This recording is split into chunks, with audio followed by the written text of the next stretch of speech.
Si vous êtes nouveau sur la chaîne, n'oubliez pas de vous abonner et d'activer la cloche de notification. On commence.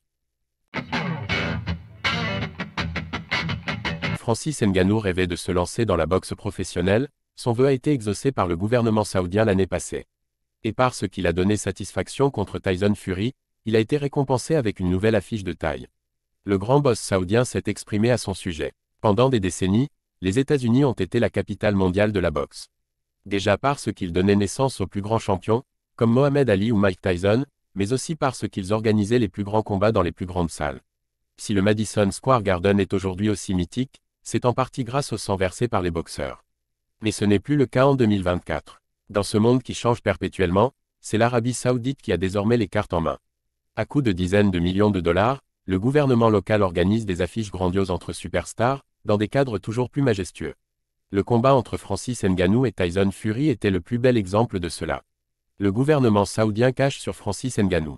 Le gouvernement saoudien ne compte d'ailleurs pas s'arrêter en si bon chemin, puisqu'après les nouveaux chocs entre le Predator et Anthony Joshua, ainsi que Fury contre Alexandre Usyk, un plan est déjà parfaitement établi.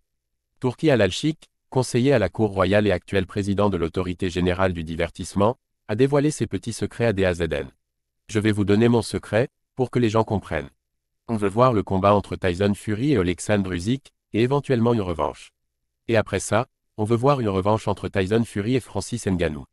Toutes les personnes ici rêvent de voir ça. C'est ce qu'on veut apporter sur le marché de la boxe. Pour revenir à Francis Ngannou, il a tenu la distance contre Fury, et il était persuadé d'avoir gagné. Je l'aime comme un frère et j'aime son histoire, il sait tout ce que j'ai fait pour lui. Les gens voient bien les opportunités qu'on crée tous les deux, mais je pense qu'il a perdu contre Fury. Il a gagné en tenant jusqu'au bout.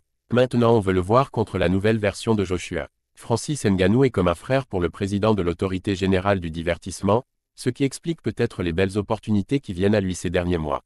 Parce qu'il a donné satisfaction contre Tyson Fury, il a droit à un nouveau défi de taille, et qu'il gagne ou qu'il perde, la collaboration pourrait durer.